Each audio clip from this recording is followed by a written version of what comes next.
فرمایا بگذر از دنیا کے دنیا ہیچ لیس جز غم و اندوہ بیچا بیچ لیس.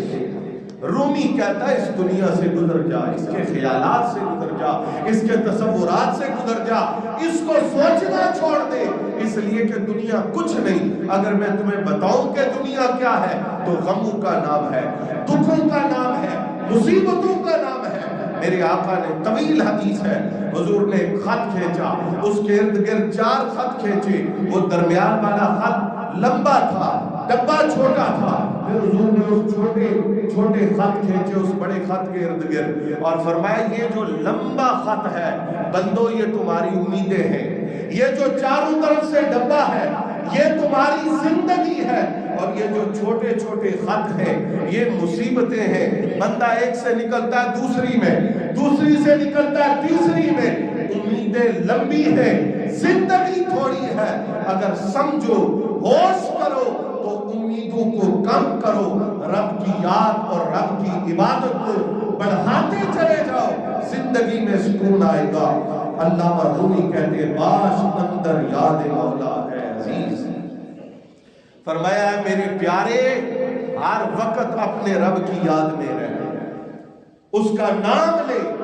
اور میں آپ کو بتاؤں سچی بات ہے، دکھ ختم نہیں ہوتے، وہ کسی کی زندگی سے بھی ختم نہیں ہوتے، اور اس کا علاج صرف ایک ہے، محبوب کی یاد، محبوب کا ذکر، محبوب کا تصور، محبوب کا خیال. بس اس کے علاوہ غموں سے نجات کی اور کوئی صورت نہیں. فرمایا ہم جو من ضائع مکن عمر تو عمر نیز، کہا کہ جس طرح میری زندگی ضائع ہو گئی ہے، اے میرے پیارے، اے میرے عزیز، تو اس طرح اپنی زندگی کو ضائع نہ کر. اب توجہ فرمائیے، میں نے آپ کو حدیث سنائی کہ مصیبتیں اور غم ختم نہیں ہوتے، دل ہمیشہ دکھی رہتا ہے، دل ہمیشہ پریشان رہتا ہے. پھر کرنا کیا ہے؟ حضرت رومی فرماتے ہیں با دل پر درد یاد دوست کن. اللہ اکبر. فرمایا دکھے ہوئے اور درد بھرے دل کے ساتھ دوست کی یاد کر، محبوب کو یاد کر. یہ جب دل ٹوٹتا ہے نا، اقبال نے کہا تھا نہ بچا بچا کے تو رکھ اسے، کہ یہ آئینہ ہے وہ آئینہ کہ شکستہ ہو تو عزیز تر ہے، نگاہ آئینہ ساز میں. اقبال نے کہا یہ جب دل ٹوٹ جاتا ہے نا، پھر اس میں رب کی یاد کی لذت نصیب ہوتی ہے، پھر مزہ آتا ہے، پھر لطف ہوتا ہے. فرمایا ٹوٹے ہوئے دکھی دل کے ساتھ اپنے رب کو یاد کر، پرز یاد دوست مغزو پوست کن.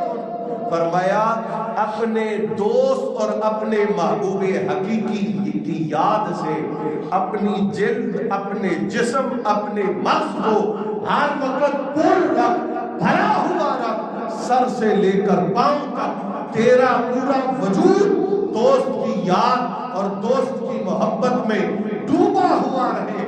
اب یہ پریشانیوں سے نکلنے کا نسخہ کیمیا رومی نے بتایا، نسخہ کیمیا، اس سے بہتر نسخہ کوئی نہیں ہو سکتا. رومی کہتے ہیں یفعل اللہ ما یشاء خاندائی. بندہ پریشان ہوتا ہے صبح سے شام تک، میں نے یہ پلاننگ کی، کل سارے معاملات میری پلاننگ کے الٹ ہو گئے. ایک مہینہ لگا کر میں نے یہ سوچا تھا، ایک مہینہ گزرا، پروگرام جو میرے ذہن میں بنا تھا وہ شروع کرنے لگا تو اسباب ہی سارے ادھر ادھر ہو گئے. سال ہا سال پلاننگ کی تھی، یہ ہوگا، پھر یہ ہوگا، پھر یہ ہوگا، پھر یہ کروں گا، لیکن جو کچھ سوچا تھا وہ ایک لمحے میں سارا ختم ہو گیا. رومی کہتا ہے اس کا علاج کیا ہے؟ یہ سارے جو تیرے پروگرام بن کر ٹوٹتے ہیں، اس کا علاج کیا ہے؟ فرمایا یفعل اللہ ما یشاء خاندائی. جب تو قرآن میں پڑھتا ہے کہ ہوتا وہی ہے جو رب چاہتا ہے، تو پھر یہ پریشانی کس چیز کی ہے؟ پھر یہ دکھ کس چیز کا ہے؟ فرمایا جب تو یفعل اللہ ہو ما یشاء کا سبق پڑھتا ہے، بس چرا در فکر حیران ماندہ ہی. فرمایا پھر ہر وقت کس فکر میں پڑا رہتا ہے؟ یہ کروں گا، پھر یہ کروں گا، یہ نہ ہوا تو پھر کیا ہوگا، یہ ہو گیا تو پھر کیا ہوگا. فرمایا تو یہ قرآن کا سبق ہر لمحہ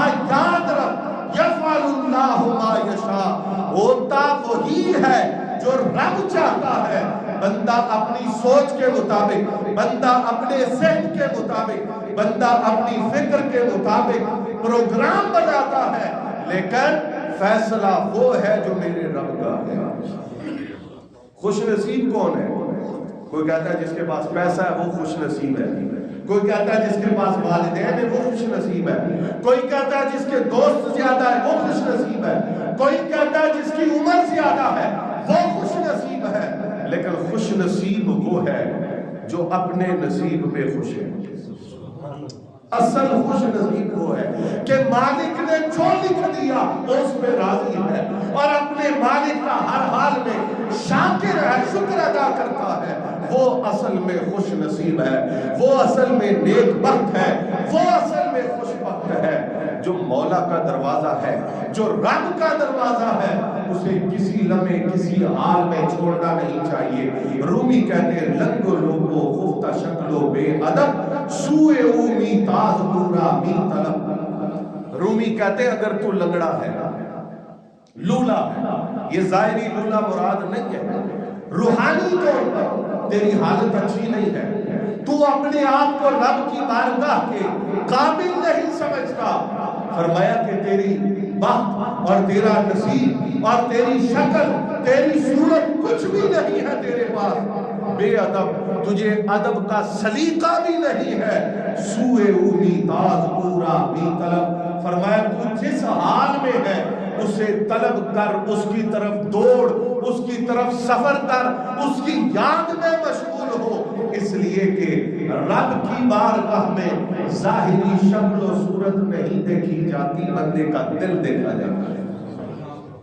حضور کا فرمان ہے، فرمایا اللہ تعالیٰ تمہاری صورتیں نہیں دیکھتا، وہ تمہارے دل دیکھتا ہے، تمہارے اعمال دیکھتا ہے۔ رومی کہتا ہے خوش شکل ہے یا بد شکل ہے، لولا لنگڑا ہے یا تندرست ہے، جس حال میں بھی ہے اٹھ اور اپنے رب کی طرف توجہ کر، اپنے رب کے ساتھ تعلق بنا، اپنے رب کی یاد میں اپنے آپ کو مشغول کر۔ اور رومی نے کیا سبق دیا، کیا سبق دیا، عقل اور عشق کا آپس میں تکرار بیان کیا۔ عقل کدھر لے کے جاتی ہے اور عشق کدھر لے کے جاتی ہے جی، اور بازی ہمیشہ عشق کی ہوتی ہے، یہ یاد رکھیں، اللہ کی بارگاہ میں بازی عشق لے جاتا ہے، عقل پیچھے رہ جاتی ہے۔ اب دیکھیں رومی نے کیا خوبصورت بات کی، فرمایا عقل در اسباب میں دارت نظر، جو عقل ہے نا یہ صرف اسباب میں نظر رکھتی ہے، بس یہاں سے پیسے آئیں گے تو یہ کام کروں گا، فلاں دوست آئے گا تو یہ مدد کرے گا، میرا بیٹا میری اولاد جوان ہوگی تو پھر یہ کام کریں گے۔ کہا یہ سارے کام کس کے ہیں؟ عقل کے۔ یہ ساری مشکلیں کس کی ہے؟ عقل کی۔ ان سارے چکروں میں الجھاتا کون ہے؟ عقل۔ پھر رومی عشق کیا کرتا ہے؟ کہا عشق بھی گوید مسبب را نگر، عشق کہتا ہے اسباب کو چھوڑ مسبب الاسباب کی طرف دیکھ۔ سبحان اللہ۔ عشق کہتا ہے اسباب میں گم نہ ہو، مسبب الاسباب کو دیکھ۔ پھر مسبب الاسباب کا کرم جب شامل حال ہوتا ہے تو پھر لکڑیاں بھی تلواروں کا کام کرنا شروع کر دے گا۔ اب لکڑی بندہ تو نہیں مار سکتی جتنی مضبوط لکڑی ہو، لیکن جب عشق کی طاقت شامل ہوتی ہے پھر تلوار پیچھے رہ جاتی ہے اور لکڑی تلوار سے بڑھ کر کام کرتی ہے۔ حضور کے صحابہ اور حضور کی بارگاہ سے سبق عشق سیکھنے والے لوگوں نے اپنی بنیاد اللہ اور اس کے رسول کی محبت پر رکھی ہے، وگرنہ عقل تو کہتی ہے کہ بلال تجھے کیا ہوا ہے، زمین پہ تجھے گھسیٹا جا رہا ہے، سینے پہ پتھر رکھے جا رہے ہیں، ریت گرم ہے، مارا اور پیٹا جا رہا ہے، تھوڑا سا تکلف کر، یہ کلمہ چھوڑ، نبی کا نام لینا چھوڑ، پھر آسانیاں بھی ہیں، پھر آرام بھی ہے، پھر سارے لوگ خوش بھی ہو جائیں گے۔ لیکن عشق کہتا ہے یہ 4 دن کے سکون کے پیچھے لگ کر اپنے محبوب کو ناراض نہ کرنا، ہمیشہ کی رسوائی ہوگی۔ 4 دن دلوں پہ دکھ جھیل، محبوب راضی ہو گیا تو پھر جنت کی حوریں بھی تیرے دیدار کو ترستی نظر آئے گی۔ یہ عشق اور محبت کا سامان ہے۔ علامہ رومی نے کمال کیا، فرمایا شاہ ہاں باشد کے آج خود شاہ۔ بادشاہ کون ہوتا ہے؟ رومی سے پوچھے۔ رومی کہتا ہے بادشاہ وہ ہوتا ہے جس کا دل بادشاہ ہے، جس کے اندر بادشاہی ہے، جو اللہ کے سوا ہر کسی سے بے نیاز ہے۔ نئے بمقصد ہاں و لشکر شاہ شد، کہا یہ خزانوں اور لشکروں سے بادشاہ نہیں بنتے، خزانے ہیں، لشکر ہے، اور محتاجی ختم نہیں ہو رہی۔ مخلوق کی طرف نظریں اٹھی ہوئی ہیں، لوگوں کا پیسہ کھا کر اپنا بیلنس بڑھاتا ہے، لوگوں کی طرف نگاہ ہے کہ یہ میرا ساتھ دیں گے تو میں آگے بڑھوں گا۔ کہا یہ بادشاہی نہیں، بادشاہی یہ ہے کہ دل رب کے علاوہ ہر کسی سے بے نیاز ہو جائے اور رب کی بارگاہ میں دل کو نیاز نصیب ہو جائے۔ یہ بندہ ہے جو مقام بادشاہی ہے۔ اور دیکھ لیں رومی کو فوت ہوئے کتنا عرصہ بیت گیا۔ رومی کے دور کے جو بادشاہ تھے آج ان کا نام لینے والا کوئی نہیں ہے، لیکن رومی دل کا بادشاہ ہے۔ صدیاں گزر گئی ہیں، رومی کا نام بھی زندہ ہے، رومی کا کلام بھی زندہ ہے۔ رومی کہتا ہے از محبت مسحا زرنی شوت، کہا یہ جو محبت ہے بڑی اچھی چیز ہے، اس محبت کی وجہ سے تانبا سونا بن جاتا ہے۔ وز محبت تلخہا شیریں شوت، رومی کہتا ہے محبت کی وجہ سے کڑوی چیزیں میٹھی ہو جاتی ہیں۔ از محبت شاہ بندہ میشوت، کہا محبت جب آتی ہے تو بادشاہ بھی غلاموں کے ساتھ بیٹھنا پسند کرتا ہے۔ بہلول فقیر تھے اور ہارون الرشید بادشاہ تھا، یہ ان کا کزن تھا۔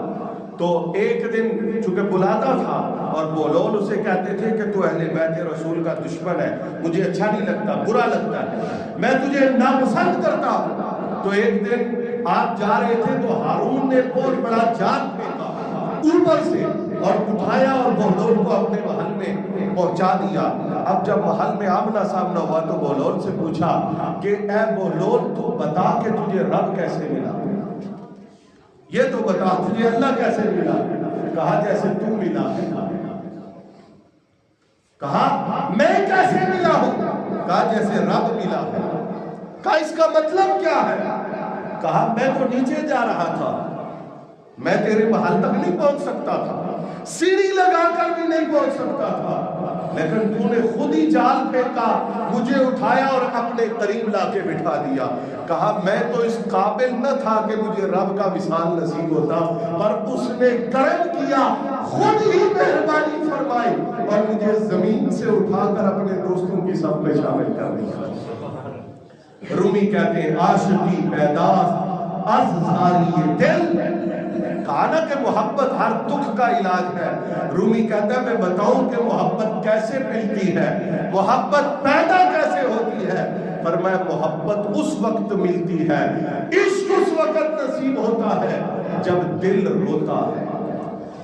نیست بیماری چ بیماری یہ دل، کہا یہ جو دل میں محبت کا روگ لگتا ہے، اس روگ جیسا تو روگ ہی کائنات میں نہیں۔ اگر کسی کو اللہ کی محبت میں رونا نصیب ہو جائے، اللہ کی محبت میں آنسی نصیب ہو جائے، اللہ کی محبت میں جاگنا نصیب ہو جائے، اللہ کی محبت میں نیند قربان کرنا نصیب ہو جائے، تو سمجھ لو ایک لونڈی تھی، لونڈی کنیز، اور وہ بادشاہ کے گھر کام کرتی تھی۔ ایک دن بادشاہ صبح اٹھ گیا اور دیکھا کہ وہ تہجد میں دعا کر رہی ہے، اور دعا کا انداز یہ ہے یا اللہ تجھے میرے ساتھ جو محبت ہے، یا اللہ تجھے میرے ساتھ جو محبت ہے اس محبت کے صدقے فلاں کام کر دے، فلاں کام کر دے، فلاں کام کر دے۔ اب اس نے کہا یہ کیا کہہ رہی ہے، تجھے کیا پتا ہے کہ اللہ کو تجھ سے محبت ہے؟ کہا محبت نہ ہوتی تو مجھے اس وقت جگا کے اپنی بارگاہ میں بلاتا، یہ محبت ہے تو اس نے مجھے اپنی بارگاہ میں، وگرنہ کون کسی کو اپنے در پہ آنے دیتا ہے۔ اب آخری بات جو رومی نے کی ہے، اور میں پورے یقین سے آپ کو عرض کرتا ہوں، اگر یہ مل جائے نا تو سمجھے سب کچھ مل گیا. اور جس بندے کو یہ ایک چیز نہیں ملی وہ صاحب علم ہے، صاحب تقویٰ ہے، صاحب کرامت ہو، صاحب دولت ہو، صاحب جاہ ہو، صاحب منصب ہو، کچھ بھی ہو، اس کا سامان ایک دن آنے پہ لٹ جائے گا. رومی نے راز بیان کیا. رومی کہتے ہیں اذکار انبیاء و اولیاء، کہا یہ جو عاجزی ہے، خود کو سب سے چھوٹا سمجھنا، کمتر سمجھنا، باقی سب ایمان والوں کو اپنے سے بہتر سمجھنا، کہا یہ چھوٹا موٹا کام نہیں، یہ نبیوں کا کام ہے اور ولیوں کا کام ہے. اذکار انبیاء و اولیاء، عاجزی مقبول درگاہ خدا، کہا اس نبیوں کا کام ہے، اس ولیوں کا کام ہے. اور اللہ کی بارگاہ میں مقبول وہی ہوتا ہے جسے عاجزی کی دولت نصیب ہو جائے. اللہ پاک کی بارگاہ میں دعا ہے کہ وہ ان پاکان امت کے ساتھ حقیقی محبت اور ان کی تعلیمات پر عمل کی توفیق ہمیں نصیب فرمائے. وما علیہ